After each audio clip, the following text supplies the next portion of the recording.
Good Monday afternoon to everybody. It's nice to see you all. Happy Easter. I hope you all had a pleasant weekend.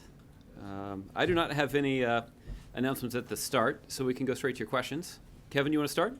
Sure. Thank you, Josh. Josh, do you have any updates on the investigation into the bombing attack in Brussels and the way law enforcement there has responded? Does the U.S. have any concerns about the way the investigation is being carried out, in particular with the release of this man in a white jacket that was seen walking in the airport? Well, Kevin, obviously this is an investigation that's being conducted by Belgian law enforcement authorities, and they have demonstrated, I think, a seriousness of purpose that you would expect in getting to the bottom of what exactly transpired and understanding if there were any potential gaps in their system that allowed extremists to carry out this attack. As you would expect the United States to do, we have offered up some assistance in the form of law enforcement and other national security expertise that hopefully can be used to assist them in their ongoing investigation. We do that because the nation of Belgium is an ally of the United States, and we're committed to the security of our allies. We also recognize that there are direct consequences on the safety and security of international institutions that are based in Belgium, but also consequences for U.S. national security. So we certainly are going to continue to offer our assistance to the nation of Belgium and to their national security officials as they conduct this investigation. Is there any sense that the release of this guy walking in the white jacket in the airport with the bombers was the correct thing or a mistake? Well, at this point, I am not going to provide any additional information sort of about their ongoing investigation. If they have updates to announce about steps they've taken or mistakes that they recognize have been made in the past, those are announcements that we will be counting on them to make. Needless to say, we take quite seriously the responsibility that we have here in the United States to support them in their ongoing investigation, and there have been times, particularly in the aftermath of the Paris attacks, where we have urged our partners and allies in Europe to undertake some critical national security measures more effectively. Let me give you one example. In the aftermath of the Paris attacks, you heard the President of the United States talk quite directly about the need of European officials to do a better job of sharing intelligence information, not just among themselves, but also with the United States. There has been some progress made with regard to that intelligence sharing, but there is surely more that can and must be done. And the attacks that we've seen should serve as a reminder of how critically important it is for the basic fundamentals of intelligence and national security procedures need to be followed. And we certainly are going to lend our support to the Belgians as they undertake the necessary steps to protect their country. So Fidel Castro offered up a 1,500-word critique of the president's visit to Cuba. And, is that letter, is it a sign that the changes sought by the president are going to be a long time in coming, maybe more difficult to come? And how much influence does Fidel Castro still have in that country? Well, Kevin, let me start by saying that the fact that the former president felt compelled to respond so forcefully to the president's visit, I think is an indication of the significant impact of President Obama's visit to Cuba. We obviously were quite pleased with the reception that President Obama received from the Cuban people. And look, we're also pleased with the kind of conversations that President Obama was able to have with other Cuban government officials. There is an opportunity for us to discuss what additional steps can be taken to normalize relations between our two countries. The president made clear time and time again, both in private meetings with President Castro, but also in public when he delivered a speech to the Cuban people, that the U.S. commitment to human rights is rock solid, and that's not going to change.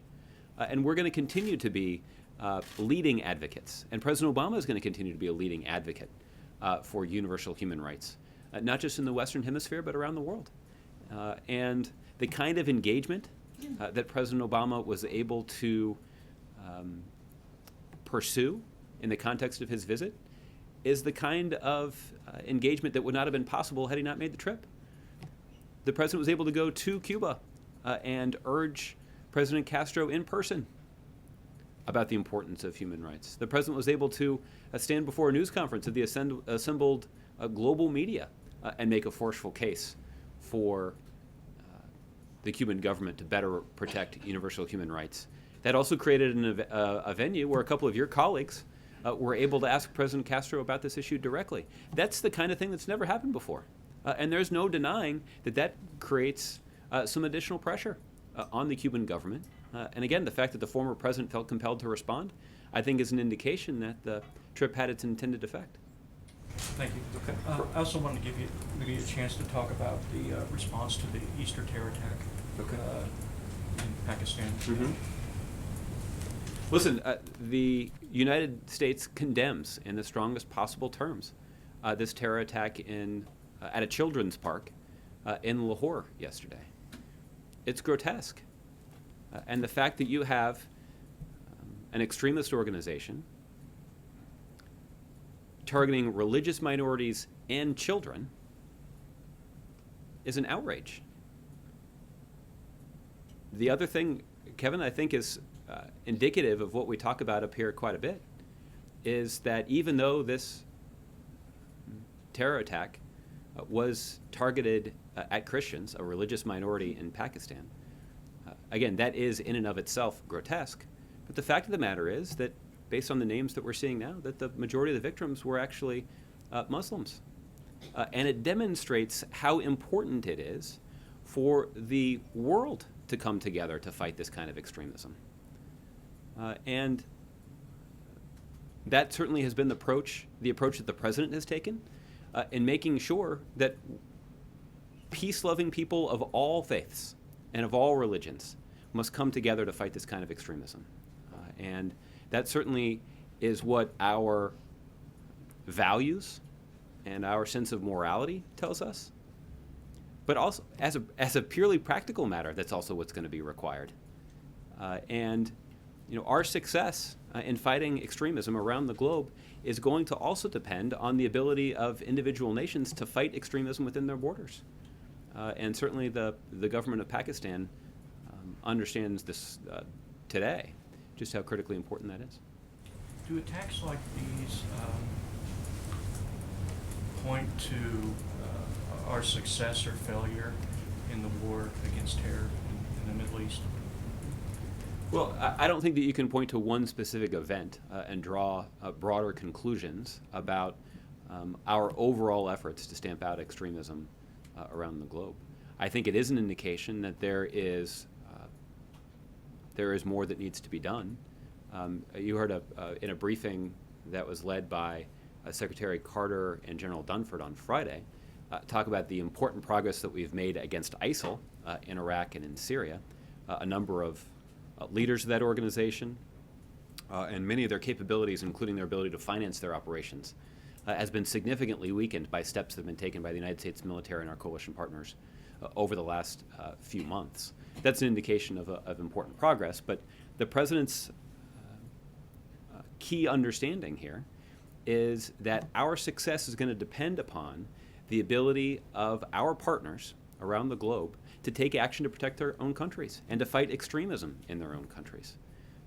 And we certainly have more work to do to get that done. The United States cannot be the world's policeman, but our national security is going to depend on the ability of our partners to protect their own countries, and that's why the United States is going to be very supportive of the Pakistani government as they confront the threat from extremism. And they're not going to do that at our urging. Again, they recognize that it's their own citizens who are being victimized by these atrocious acts of terrorism. Okay. Roberta. How is the United States helping or coordinating with Pakistan on the investigation and the response? There's a report today that Pakistan's preparing to launch what they're calling a paramilitary crackdown on militants. And can you say whether the president has spoken with Prime Minister Sharif yet? I don't have any presidential level conversations to tell you about, but we'll keep you updated on that. The United States and Pakistan have an important counterterrorism relationship. We certainly value the kind of cooperation that we have received from them. In this instance, this will be the response and the investigation will be conducted by the Pakistani government. And if they request assistance from the United States, it will be provided.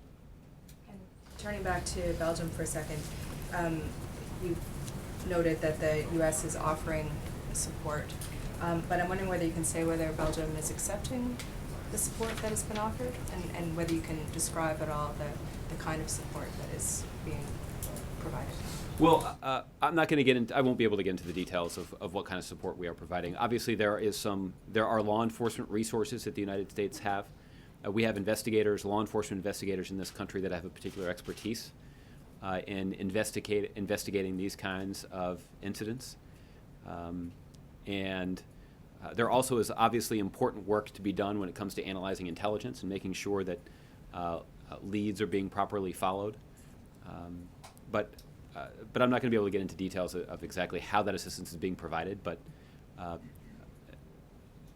now is a time when Belgium is confronting a very significant threat, and the United States stands with them in a very real way as they confront this significant threat inside their borders. And when you said that more can and should be done when it comes to information sharing and that basic fundamentals need to be followed, it sounded maybe like you were the White House is being a little bit critical of Belgium's response. I'm wondering if you could just expand or explain a little bit about what you meant. Well, let me say a couple things about that. The first is we've heard Belgian officials themselves acknowledge in their own right and accept responsibility for some shortcomings that they have perceived in the way that they have handled this broader investigation of this terror cell that was linked to the attacks that were undertaken in Paris, and the fact that there's some overlap with the cell that undertook this terrorist attack in Belgium last week, I think is an indication that there is a very real threat inside of Belgium, and that there is more that national security professionals inside of Belgium need to do to address that threat and to protect their people.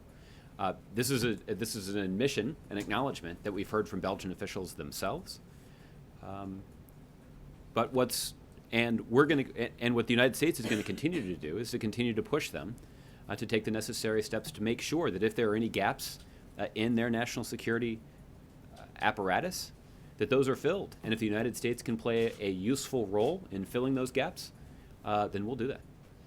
Okay, Michelle. Thanks, Josh. You mentioned several times how closely U.S. authorities have been working with Belgian and French authorities since the Paris attacks.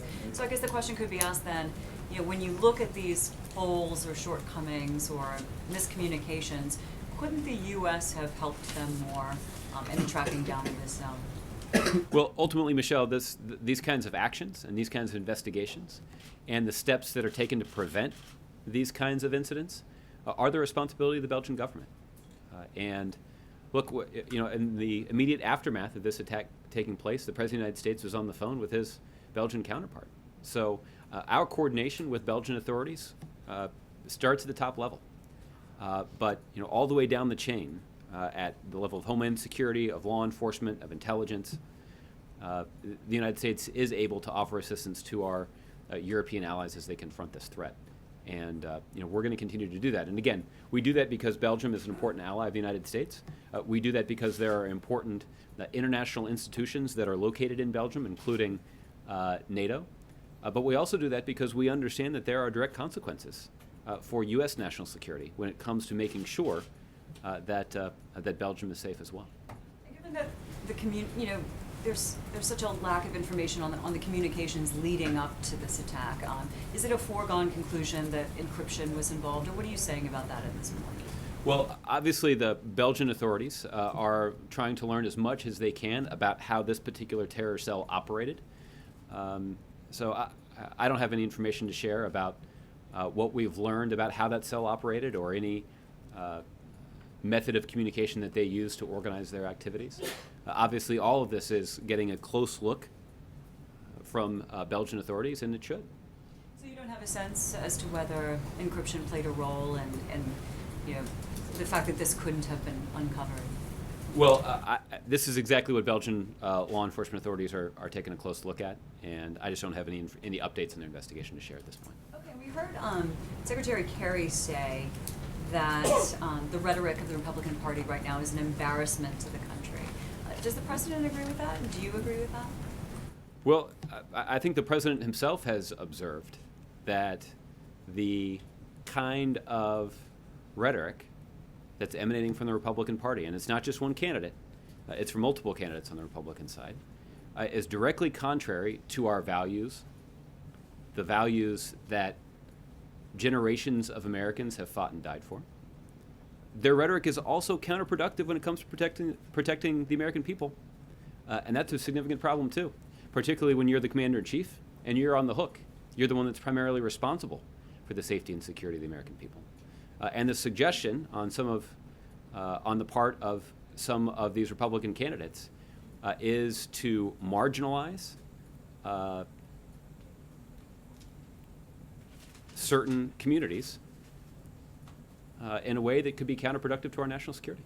So you've said a lot of things about this rhetoric thus far. You've even said some things about Donald Trump in particular. You even made a comment about his hair at one point. But you're not willing to call this embarrassing, even though somebody like Kerry is. I don't disagree with Secretary Kerry's assessment at all. Okay, all right. Okay. Just follow up on that. Go ahead, Chip. You may be surprised to learn that Donald Trump, in responding to what the president said this weekend about the importance of an open policy for people fleeing, an open door policy for refugees fleeing ISIL's violence, you may be surprised to learn that he called it insane, disgraceful, catastrophic, and could lead to the downfall of the greatest nation on earth. Mm-hmm. Could you give a response to that? Well, Since as usual. certainly can't be dismissed since he represents the views of a lot of Americans. Yeah, well, his comments don't actually represent the facts of the situation. The fact of the matter is that individuals who enter the United States through the refugee program are subjected to more intensive scrutiny than any other individual trying to enter the United States.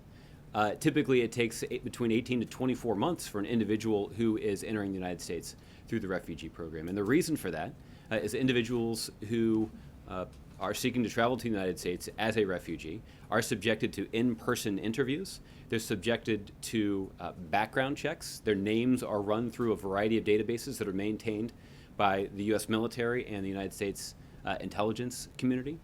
These individuals are required to submit biometric and biographical information so that that information can also be used to vet them. And all of this is critical to our national security. At the same time, the United States takes in more refugees through the UN program than every other country in the world combined. And we're proud, and we should justifiably be proud, of the way that the United States is viewed around the world as a safe haven for people who have been targeted, victimized, or in some cases even the victims of genocide in their own countries. And there was a big hullabaloo in the Republican Party. I got asked about it in here several times, about whether or not the State Department would conclude that genocide, acts of genocide, were being carried out by ISIL in Iraq and in Syria. Are Republicans suggesting that somehow we should turn our backs on people that we have now concluded are fleeing genocide in their own country? Is that what they're suggesting? So they're suggesting that somehow we should be tough on ISIL and that we should protect people who might be victims of genocide, but we shouldn't let them in the United States even after they've undergone 2 years of intensive background checks? That's not right. That certainly is not what our values entail.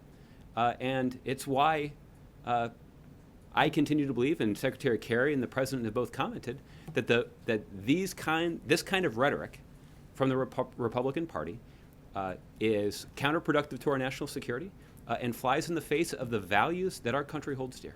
You get pretty fired up about that stuff. When the president hears Donald Trump and other Republicans say things like this, does he get just as fired up? Have you been with him when he has heard reports that Donald Trump is saying things like this? How does he respond?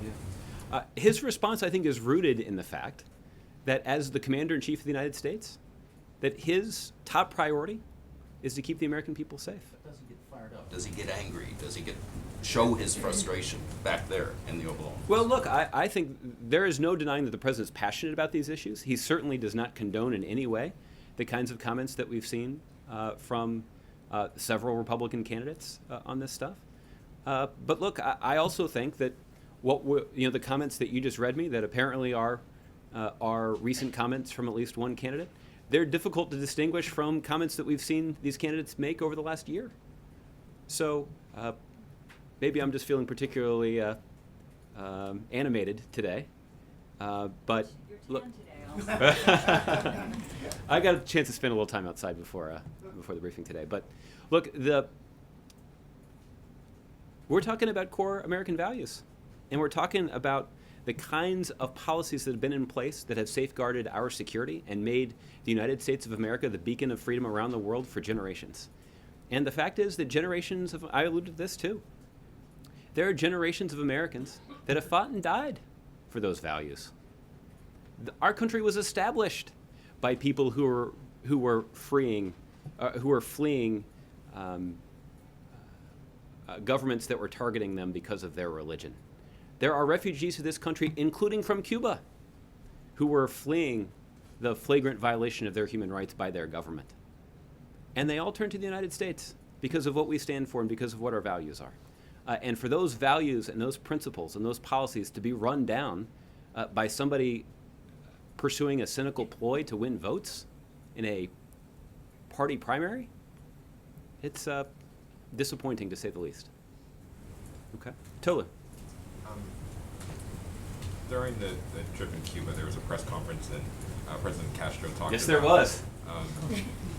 He made an answer to one of the questions by saying that the U.S. or someone should provide him a list of political prisoners in Cuba.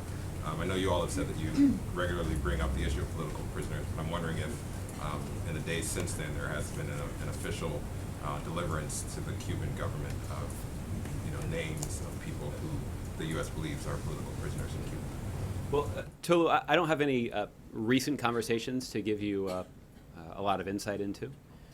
You will recall, though, back in December of 2014, when the president delivered a speech in the cabinet room to the country announcing this change in our policy toward Cuba, part of the agreement was the Cuban government being responsive to our request to release about 50 political prisoners whose names we had provided the Cuban government. So we're constantly in a position to be urging the government of Cuba to do a better job of protecting the universal human rights of their people.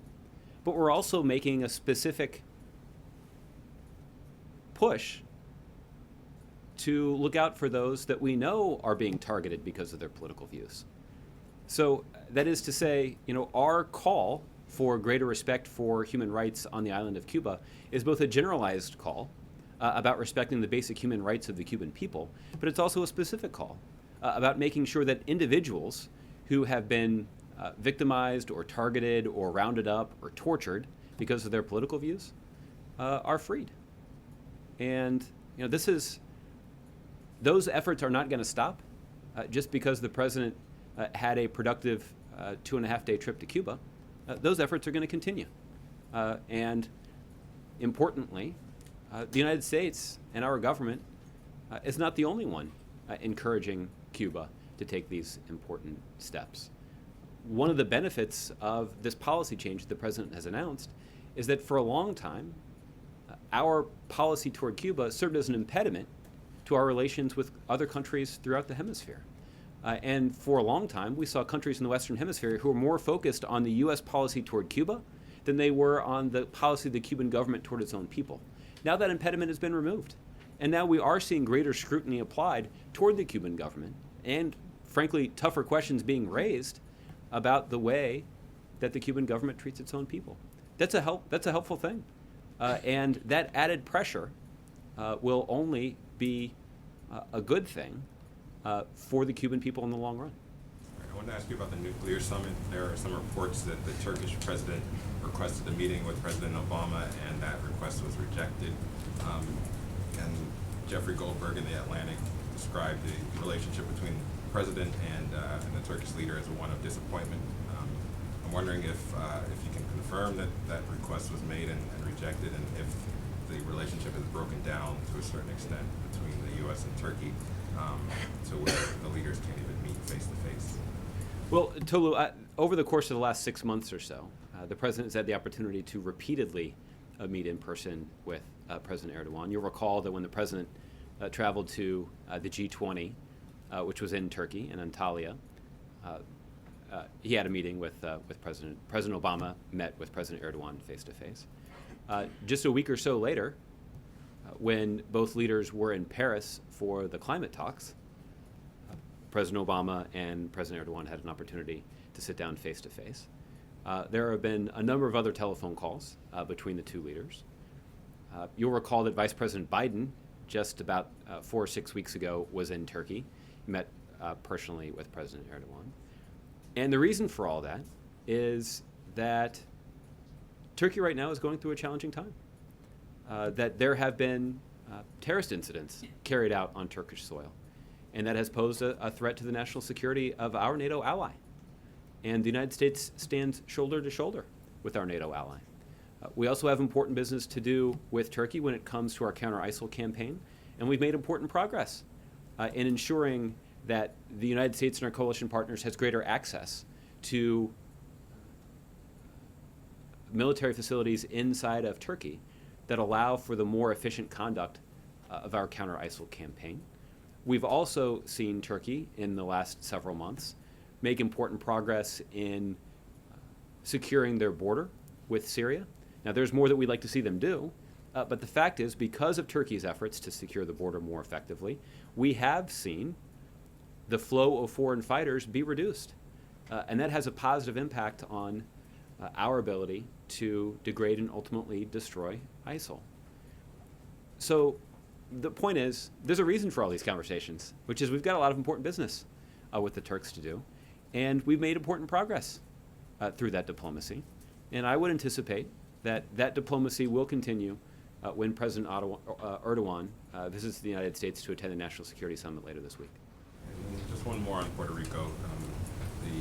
The House is working on a draft bill to deal with the financial crisis there. There are some concerns from the Puerto Ricans about how that draft bill has been written. I'm wondering if the White House is engaged on the bill drafting process and whether or not you have any concerns that mirror what we're hearing from the Puerto Ricans about what the Republicans have come up with. Yeah. Well, the White House has been very engaged in this effort, and we have been for a long time. And it was through our engagement and our joint work with Democrats on Capitol Hill that Speaker Ryan made a commitment that in the first quarter of 2016 that the House would act on legislation to address some of Puerto Rico's most serious needs. So those kinds of conversations continue, and I think Speaker Ryan, I'll let his office provide an update about whether or not they're going to meet that deadline, but I think his office has shown an understanding of how serious the challenges are facing Puerto Rico. When it comes to our proposed prescription for what we can do to offer our assistance, there are essentially 4 elements to that proposal. The first is providing Puerto Rico with the kind of orderly restructuring regime that will allow it to comprehensively address their financial liabilities. This is exactly the kind of restructuring authority that's available to every municipality all across the United States. We just want to extend those kinds of authorities to the Puerto Rican government. We also believe that the Puerto Rican government should be subjected to independent fiscal oversight to certify that Puerto Rico actually adheres to the kinds of reforms that they've committed to. We also believe that Congress should address reforms of Puerto Rico's Medicaid program. There's more that can be done that would better provide for the health needs of the people of Puerto Rico, while also reducing the burden on the Puerto Rican government. And then finally, we also believe that Congress should provide Puerto Rico with access to the Earned Income Tax Credit. This is a proven tool that has bipartisan support that rewards work and actually supports economic growth. And I know that in other contexts, Speaker Ryan has spoken warmly about the way that the EITC has a way of aligning incentives to both encourage people to be productive members of the labor force while at the same time contributing to the economy. That's what our proposal is. You'll recall, or you'll notice that even in that long description of what we actually propose should be done, that I never described a bailout for Puerto Rico. That's not something that we support. But we do believe that there is a way for us to provide them with significant restructuring authority and oversight that would certify them following through on their reforms that will provide Puerto Rico with what it needs to get back on its feet. Okay? Go ahead, Kevin. Thanks, Josh. Can I follow up on that? Sure. What about the outward migration? would any of those things that you just mentioned last or have a lasting impact if you're by the tens of thousands losing people from the island to the mainland? Well, a lot of these proposals actually would lay the groundwork for the Puerto Rican economy to recover, and that ultimately is what is going to allow them to thrive again. Is we need to help them lay a new foundation so that they can build back up the strength of their economy. It's their weakening economy that's, when sort of coupled with the financial problems of the government, have led to a very difficult situation in Puerto Rico. So by offering this restructuring authority to the Puerto Rican government, we can allow the government and then hopefully the economy to get back on its feet. And that ultimately would be good for the Commonwealth of Puerto Rico. Let me ask you about Cuba. It was asked of the president, but he didn't answer it at the time. Has there been an invitation extended for President Castro to come here to the U.S.? Not that I'm aware of. Not that you're aware of. Is that something the president would be interested in? Well, at this point, I think a lot of the business that needed to get done was conducted during the president's trip to Cuba. But if we determine that there is a need for an additional visit and that would serve a useful purpose, then it's something that we'll consider. But right now, that's something I don't envision. Okay, good. Let me also ask you about, this will probably be interesting to the folks in the Garden State in law enforcement, about the fugitive question. I asked you about it previous to the trip. I'm wondering, with so many accused cop killers, fugitives, and others on the island there in Cuba, did that topic come up at all in the conversation between the presidents? If so, when and what was said, and is there any movement on rectifying that situation?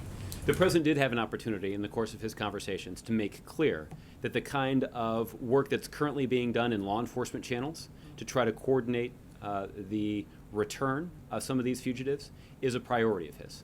And he made that clear at the highest levels of the Cuban government. And we're going to continue to push for those kinds of issues to be resolved because they're a genuine irritant in our relationship. Okay, great. Just a couple more. Special Envoy Lewis talking about Gitmo detainees having killed Americans upon release.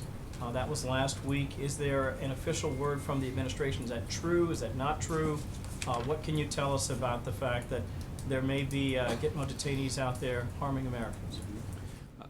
What I can tell you, Kevin, is that when President Obama took office in 2009, he instituted a tougher screening program to be implemented to evaluate under what conditions certain individuals could be transferred from Guantanamo Bay to other countries. I can tell you that none of the individuals who've gone through that process have been assessed to carry out acts of violence against American citizens. So that means no one who's been released from the prison at Guantanamo Bay on President Obama's watch has been implicated in violence against Americans. That's why implementing those reforms was so critical to our overall success in eventually closing the prison. And we're going to continue to do two things. The first is continue to apply that rigorous screening process to those remaining detainees at the prison at Guantanamo Bay. And that means also working with other countries to determine suitable locations where those individuals could be transferred. But at the same time, we're also going to continue to push on Congress to help to encourage them, to urge them to remove the barriers that are preventing us from closing that prison entirely. So was Special Envoy Lewis, was he wrong, or maybe was he referring to someone from a previous administration? Well, I think you should go ask him that. I think it's certainly possible that he was referring to somebody who may have been released prior to President Obama taking office, but I don't have an updated assessment, so you should ask him. Last one on Donald Trump, if you'll indulge me. Okay. I know Chip got to it pretty well there. You left out inconceivable among the descriptions that Mr. Trump used to describe this idea of encouraging the idea of having more Syrian refugees and others come here to escape the problems in their homelands. And I'm just wondering if you can understand the hesitance on the part of Americans, some of them, many of them, who feel like we have enough issues here at home, we have joblessness here already, we're dealing with crime and violence and folks here who need help. Maybe we have a big tent, but maybe we ought to turn our focus inward before we start focusing outward. Can you understand that? And what would be the president's response to people who feel that way? Well, Kevin, I think the response from the president would be focused squarely on the fact that protecting the safety and security of the American people is the president's #1 priority, that nothing exceeds that priority. But part of what keeps this country safe is the fact that we continue to be viewed by the rest of the world as a beacon of freedom. That we don't do the things that other countries do. We don't apply religious tests to people seeking to enter the United States, for example. We don't marginalize specific minority communities, particularly religious minorities, and suggest that somehow we'd be safer if those communities were subject to additional patrol and surveillance. That's counterproductive to our national security. But yet that's what we have seen be offered up as a suggestion by some Republican candidates for president. So what the president has put forward is a specific plan with the safety and security of the American people foremost in his mind. And that is ramping up our refugee program to bring more refugees to the United States, but only after they have gone through the kind of intensive screening that makes refugees who enter the United States more thoroughly vetted, subject to more background checks and more screening and more information about them being collected than anybody else who tries to enter the United States. And that is consistent with our need to protect our values, but most importantly, to protect the United States of America. Is that the process by which the San Bernardino killers, for example, were subjected to? I mean, this is what people say to Well, each no, other. that's different. Those individuals did not enter the United States as refugees. Andrew. Just wanted to go back to the Belgian attacks. Two of the brothers involved, or allegedly involved, are also thought to have been involved in the surveillance of a leading nuclear scientist in Belgium. I wonder if you have any information about how much closer they got to acquiring fissile material other than shooting video they got, and secondly, how does this feed into the Nuclear Security Summit later this week? Has the agenda at all changed in any respect? Well, Andrew, let me answer that question in a couple different ways. The first is, let me just remind you that the United States and Belgium have a long history of cooperation on nuclear issues, including nuclear security. Both countries take those threats seriously, and we're working together, including on activities such as eliminating excess highly enriched uranium and plutonium, and converting reactors to non-highly enriched uranium fuel. We understand that the Belgian government has decided to deploy on-site military quick response teams at nuclear plants and research centers, while it determines what other actions may be necessary. Obviously, ensuring the safety of those kinds of facilities can and should be a top priority. And again, as with other elements of the steps that Belgium has taken to protect their country, we're prepared to offer assistance if necessary in safeguarding Belgium's nuclear facilities. More generally, when it comes to the Nuclear Security Summit, I would anticipate that issues related to nuclear materials and safeguarding them is high on the agenda. I don't know that this specific threat is exactly, well, let me say it this way. This is obviously something that is a top priority. The Nuclear Security Summit, I think, is more focused on those nuclear materials that aren't under the same kind of careful, watchful eye that they are in Belgium. And if there are additional steps that the Belgians need to take, then we'll obviously support them as they do that. We want to make sure that other aspects of other countries' nuclear programs are effectively safeguarded and secured. I should point out, I should hasten to add, that since there will be so many world leaders in Washington, D.C. for the Nuclear Security Summit, the President is planning to hold a meeting focused on ISIL and focused on our coalition's efforts to degrade and ultimately destroy that terrorist organization. That is not because our foremost concern is that ISIL is in grave danger of getting their hands on nuclear materials. It'll be focused on the broader threat.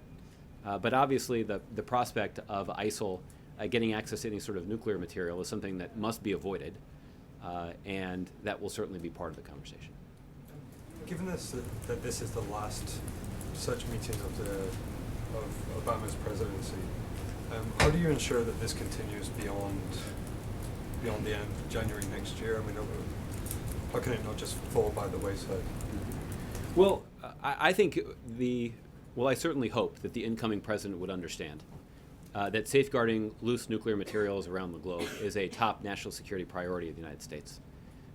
And President Obama has made this a priority because, frankly, this is an issue that he worked on prior to entering the White House. The president spent a decent amount of time working across the aisle with Senator Dick Lugar of Indiana on efforts around the globe to safeguard nuclear materials. So the president, this has been a priority for the president since before he took office. That's why we created a venue like the National Security Summit to give additional attention to this issue and make clear to the American people and to governments around the world that this is a top priority of the United States.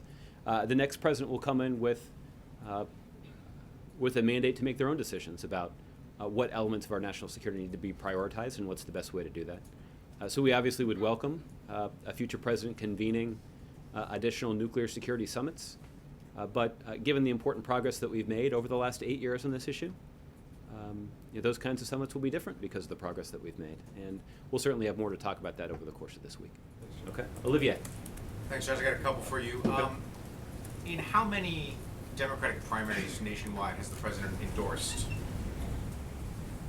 one Democratic candidate over another? Off the top of my head, I don't know the answer to that question, but we can certainly take a look at it. How does he make that decision? Well, obviously the president has a political team here at the White House that can take a look at individual races and sort of assess what sort of impact a presidential endorsement would have. Obviously, that includes careful consideration of the records and agendas that are put forward by individual candidates. Obviously earlier today, the president announced his endorsement of Congresswoman Debbie Wasserman Schultz from Florida. She is somebody who has been a staunch ally, an advocate for the kinds of priorities that President Obama has put forward, and we've been pleased to have her support on important issues, including protecting the international agreement to prevent Iran from obtaining a nuclear weapon. She is somebody who is who's been a leader in advocating for a strong relationship between the United States and Israel. She understands the consequences of preventing Iran from obtaining a nuclear weapon, not just because of the impact on U.S. national security, but also because of the impact on national security of our allies in the Middle East, Israel. And so having her support for a proposal like that, for that international agreement, obviously was important. And that's why, that's just one example of why the president felt it was important to announce his strong support for her reelection. Yeah, it was an endorsement that tripped that question because I couldn't think of another intra-Democratic race where he weighed in. Well, there's another one in Florida. The president did endorse Congressman Murphy in his Senate race. He's facing some competition in the Democratic primary as well. But we can get, I'm just thinking off the top of my head here, so there may be other examples, but Florida, I guess, is on both of our minds. And then on Cuba, you've described Latin American unhappiness at the embargo. In the last 7 years, has the president ever asked a Latin American leader to do something, to help with something, and been told no because of the embargo? Well, I think the issue is, I don't know whether or not that's true. Maybe it is, maybe it isn't. I think I mean it in a different way. I can tell you that in every meeting that the president had with a Latin American leader in the first few years of his presidency, that at some point in the discussion, when they could have been talking about an important economic priority, an important security priority related to immigration or narcotics, that at some point the discussion was actually consumed by the nonsensical U.S. policy toward Cuba. And that was getting in the way of the ability of the United States to engage in the kinds of conversations that actually are helpful to our national security interests. And in some cases, that actually has opened up and created space for the president to have a conversation with other world leaders about the human rights situation in Cuba, which, after all, is actually the whole point of this exercise and was the point of that policy. And that's why the president viewed it as a failed policy that had negative consequences for our relationship with other countries in Latin America, that too often they were talking about the embargo and not about the serious human rights situation inside of Cuba. Okay? Lauren. Hi, Josh. Thank you. Nice to see you. Nice to see you. What do you say to the president's critics who urged him to come home after the Belgium issue and who say he shouldn't have stayed for the baseball game and he shouldn't have stayed to tango in Argentina? Well, I think the president had the opportunity to confront this pretty directly, both at the baseball game in Cuba and at the news conference in Buenos Aires the next day. Look, the goal of terrorists, particularly extremists like ISIL, is to carry out heinous acts of violence to try to be disruptive and to advance their agenda. And the fact is that as a country, we're at our strongest when we're dictating the terms, when the president's the one that's setting the agenda. And when the president sets the agenda, the item at the top is the safety and security of the American people. And that's why, even on the trip, the president had conversations with his senior members of his national security team to make sure we were taking the necessary steps to protect the American people. The president was on the phone with his counterpart in Belgium to have that conversation, to talk about if any U.S. assistance could be helpful to the Belgians as they responded to this particular situation. At the same time, the president was also able to undertake the critically important work that was part of his trip, and that meant, seeking to normalize our relations with Cuba and to make the kind of trip to Argentina that could essentially transform the relationship between our two countries. There's a tremendous opportunity there, and the president's trip sent a strong signal about the likelihood that this administration and this country was going to take advantage of that opening.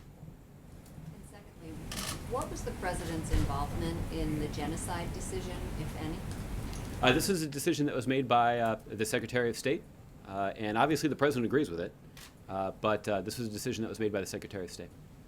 Okay? John. Thanks, Josh. I didn't see if you've answered this question already, so forgive me for asking this. At the conclusion of the joint press conference, a joint statement between the president and Cuban President Raul Castro, Raul Castro grabbed the president's arm, wished to raise it, and the president seemed reluctant to have his hand raised by the Cuban president. Can you explain a little bit what happened there? Because I haven't seen an explanation about that. Yeah.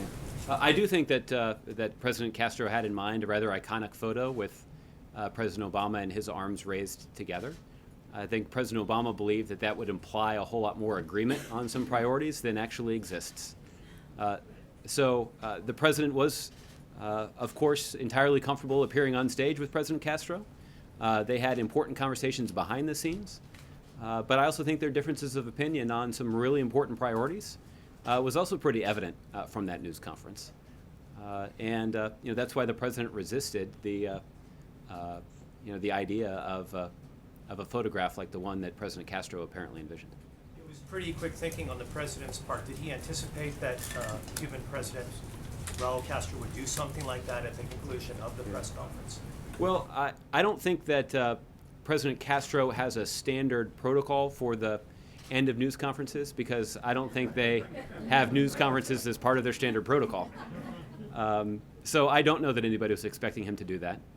But I think the president did observe that for an 84-year-old, President Castro still has some pretty quick reflexes. Pam. On that same subject, do you see any potential value in the fact that Castro seemed to be very uncomfortable answering questions, given that this was broadcast on Cuban TV? Well, the observation that I did make is that obviously President Castro is not used to pressing questions, particularly when it comes to questions about human rights. And the fact is, President Castro would not have been subjected to those questions had President Obama not decided to travel to Cuba. And he would not have been subjected to those questions had President Obama not insisted on the two leaders actually taking questions from reporters at the conclusion of their meetings. So this is a real-world, tangible example of how the president's consistent and persuasive advocacy for things like the freedom of the press actually bears fruit in a real, tangible way.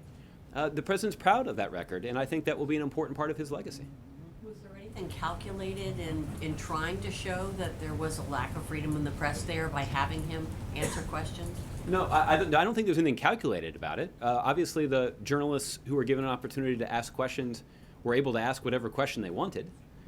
There certainly are other pertinent questions that could have been asked, but I think it's also understandable that journalists who had traveled to Cuba with an American president for the first time in 90 years might have some pretty direct questions they wanted to ask of the Cuban leader about the human rights condition in this country. So obviously reporters could ask whatever they wanted, but I wasn't at all surprised that they gravitated toward questions about the human rights condition in the country.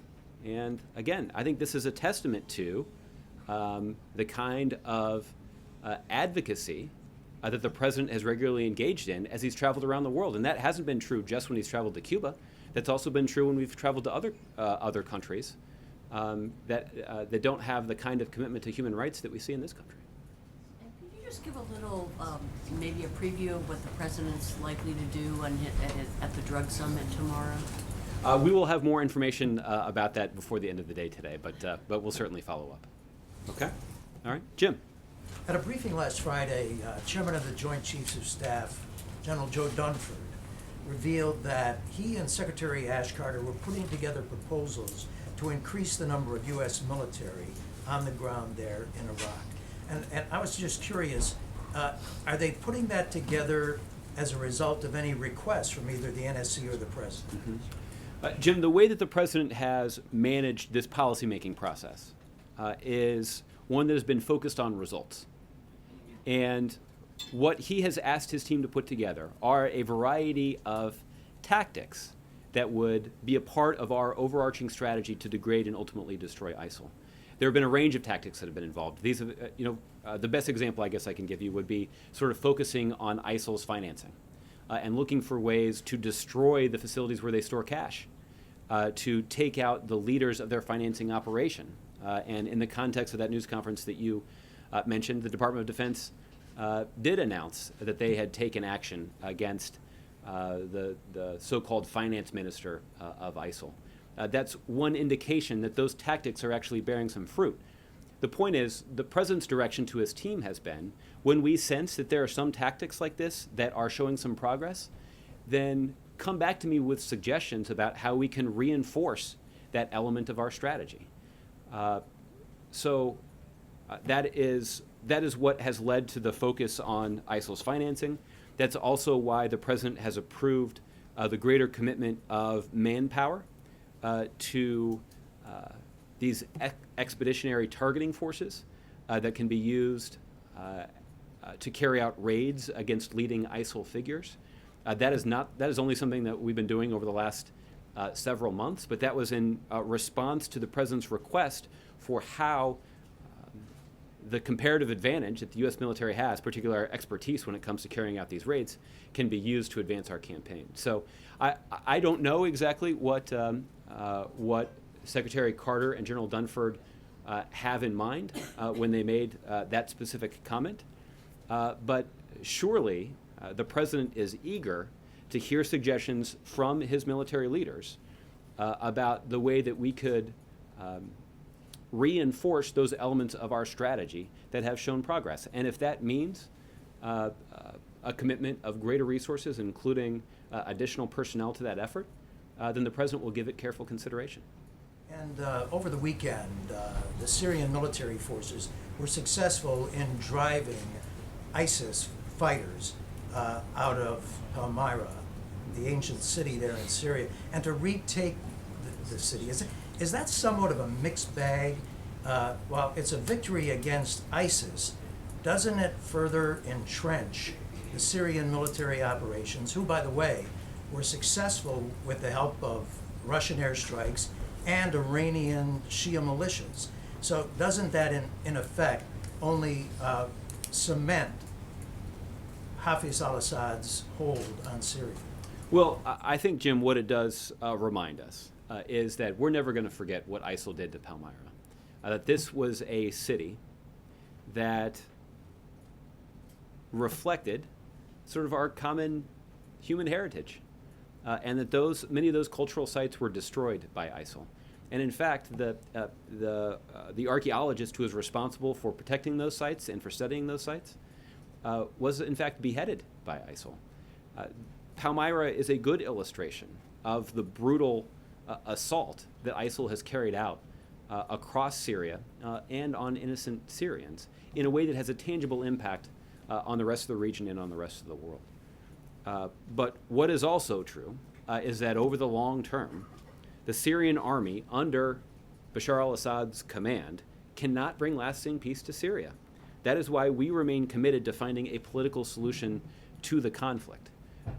As long as Assad's around and in charge of the country and in control of the military, we're not going to be able to resolve the political chaos inside of Syria.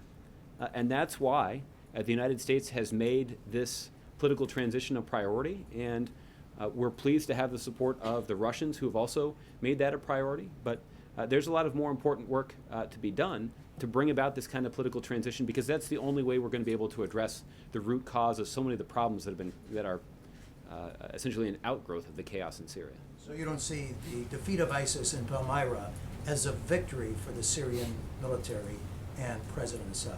Well, we certainly are pleased to see that ISIL has been driven out of Palmyra. But what is also true, Jim, is that as long as President Assad is in charge of the Syrian military, there will not be peace inside of Syria. And that's why we need to bring about the kind of democratic political transition inside of Syria, because all of these problems that we see emanating from Syria, terrorism, extremism, genocide, the millions of people fleeing their homes, including to other places in the region and around the world, all of those problems, at the root of them, is the failed leadership of Bashar al-Assad, and that's why we need to see a democratic transition inside of Syria. Judge, Okay. Judge, can you comment on the lockdown? Yeah. I'm not. I've been standing up here since it occurred, so I've noticed the distraction, but try to be. There was supposedly shots fired at the Capitol, and the Capitol, as well as the White House, is I'm not able to comment on them. I've been standing up here while it's been going on. So we can take a couple more questions, though. Scott? Guys, can you just explain what the president will say tonight at the Toner for those? Well, I can tell you that the president's looking forward to the opportunity that he'll have to speak at a dinner that's honoring the memory of Robin Toner. Robin was obviously a political journalist, who understood how important political journalism is in the United States.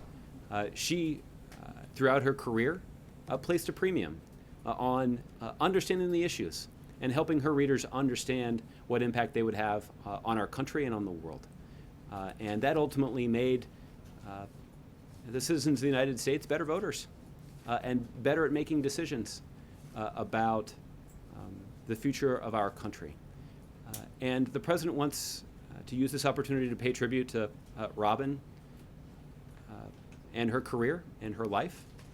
But he also wants to use this as an opportunity, as her family has done, to reward and recognize journalists who are committed to those same principles. It'll be an honor for the president to speak to the dinner, and it will be an opportunity for him to highlight the role that political journalism has in the success of our democracy. But the president will say it much more eloquently than I just did, and we'll see if we can get you some excerpts in advance of his remarks. He's talked a lot about the splintering of the media as one factor contributing to sort of political polarization. Is that the theme we're likely to hear him touch on tonight? Well, I think what you're more likely to hear is why political journalism is important, why it's important for people to consider facts and to evaluate on a fact basis, on a factual basis, the statements that are and claims that are made by candidates for president and, frankly, for candidates up and down the ballot. This is not something that is exclusive just to the office of the presidency. And I think you'll hear the president also observe that that when you're in a position of power, having your assumptions challenged is sometimes can be an uncomfortable thing. But it's necessary for the success of our country. And I think the president would acknowledge that it's made him a better president. Okay? All right. Fred, what do you got? Yeah, thank you. As far as the 3 primaries this weekend, which Senator Sanders won, does that give you some concern that we're going to see this turn into a long slog ahead? And it is the end of March, Fred. There might be some who say that it's already attained that status. But do you think it's going to make it difficult for the eventual nominee? Look, I've had an opportunity to answer those kinds of questions after the New Hampshire primary, after the Michigan primary, and now here after the results in Alaska, Hawaii, and Washington. But my assessment hasn't changed. I continue to believe, and I think the president continues to believe, that the longer than expected primary in 2008, where we saw a similar dynamic, ultimately made the individual candidates and the Democratic Party as a whole stronger. And I've used this example before, so I'll just repeat it again. In 2008, there was a primary in May in Indiana, a place that is not used to having presidential nomination contests attract a whole lot of attention. but in 2008 they did, on the Democratic side. This was a state where Democratic candidates, at the presidential level at least, had not been particularly competitive. But it did give both candidates a strong incentive to campaign aggressively all across the state. The president did numerous events across the state of Indiana, campaigning and trying to win over the support of Democratic voters in Indiana. But it gave voters all across Indiana, in both parties, the opportunity to see what he had to offer. The other thing that it importantly did is it also gave an incentive for the Democratic Party to invest in the kind of grassroots operations that are critical to turning out voters in Indiana. Lo and behold, in the general election, 6 months later in Indiana, Democrat Barack Obama won Indiana. So that's the best illustration I can give you of how these kinds of primary contests, that if they go on longer than expected, that can still have a very positive benefit, both for the candidate and for the party as a whole. It remains to be seen whether or not that will be true in 2016. And the truth is, I don't think we'll be able to reach that kind of conclusion until we see the results from the general election. Unlike 2008, though, it looks like we're going to have the long slog on both sides this time. They're talking about the convention fight for the Republicans. Is that going to, could it help both sides? I don't know a single Republican who would say that what's happening on the Republican side of the aisle right now is good for their party. Maybe you guys can name one, but I can't. A separate question. Then, during the Argentina town hall, and I do want to put this in context because the president did praise the market-based system, but the soundbite that got a lot of attention is he said, socialism, capitalism, your generation should try whatever works. And wanted to ask you about that a little bit. Is that something you could explain a little bit more? What do you Well, I think the fact that we were at or at least the president had just the day before hosted an entrepreneurship summit on a nominally communist country, I think is a pretty clear indication of where the president comes down on this. The president is making a concerted effort to reach out to entrepreneurs and to innovators because he understands that capitalism is a system that brings freedom better than any other one.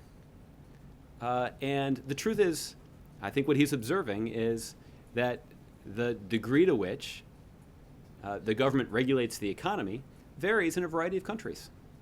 And you've covered these debates, Fred. You understand that there's a pretty vigorous debate in this country about the degree to which the government should be regulating the economy. But nobody questions the fact that our country's economic, political, and social strength benefits significantly from a robust capitalist economic system. And the president certainly believes that making sure that other countries understand how the United States has benefited from this kind of system is an important part of our diplomacy. And that's why the president, again, on a very busy trip where we had events back to back to back, carved out time in Cuba to have a conversation with young entrepreneurs in Cuba to encourage them to pursue their visions of an entrepreneurship society. Saying no, whatever works, could that undermine his own point that a market-based system? No, I think the president is actually just making the case that the United States is not going to impose a system on some other country. That ultimately citizens in these countries need to determine the path that works best for them. I think the president was also clear that he believed that they would find that the path that's characterized by capitalism is the one that is most likely to lead to a prosperous and free country. Okay? Yes, ma'am. Thank you, Josh. Does the President Obama have any schedule to meet in bilateral meeting with the South Korean President Park Geun-hye at the Nuclear Security Summit this weekend? We'll have more details about the president's schedule at the National Security Summit, at the Nuclear Security Summit here in Washington later this week. So stay tuned, and we'll have an update soon. Okay. All right, Avery. Josh, so I'm going to get back to the Florida state of mind. Okay. In Florida today, Vice President Biden was asked about Trump's standing in Florida, and he said if Trump wins the GOP nomination, he'll be extremely competitive here. Does the president agree with that assessment? I think Vice President Biden is giving voice to something that President Obama and others have regularly urged Democrats, which is that we shouldn't take Mr. Trump lightly.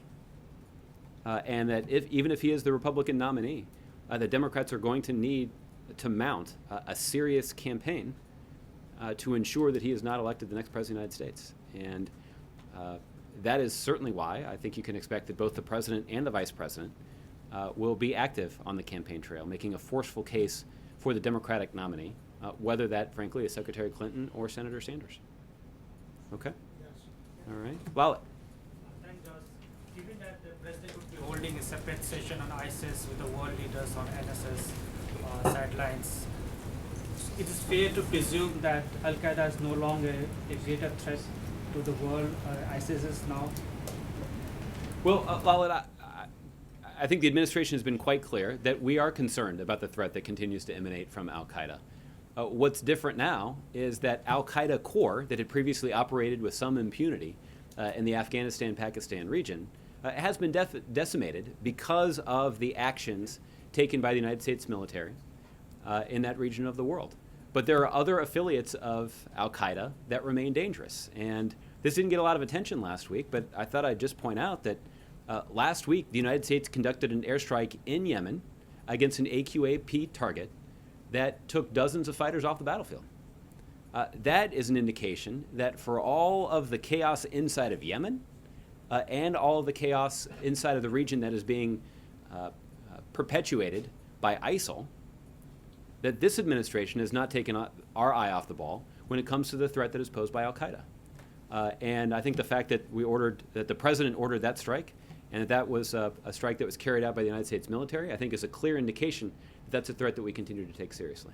In the backdrop of the Lahore terrorist attack, does the White House believe that actions taken by the Pakistani military against terrorist organizations the last 1.5 years have been effective in decimating the terrorist organizations?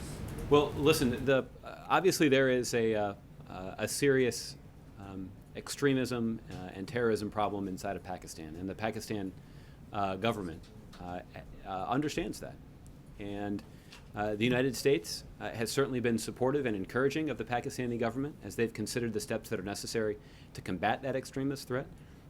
This terrorist attack that we saw in this park over the weekend is, as I mentioned, grotesque and chilling. But unfortunately, it's not the only effort that we've seen on the part of extremists in a large-scale way to carry out an atrocity against a large group of people, innocent people, including children. It was just a year and a half or so ago that we saw extremists inside of Pakistan attack a school. And we saw, I think, more than 100 kids were killed in that attack. So that's an indication that there continues to be a serious problem there. And the United States will continue to support the Pakistani government as they try to confront and combat that extremist element within their own country. And finally, are there any plans for the president to meet the Indian Prime Minister who would be here for the NSS summit? We'll have more details on the president's schedule for later in the week, later this week. Okay? Thanks a lot, everybody. We'll follow up with you, Chris.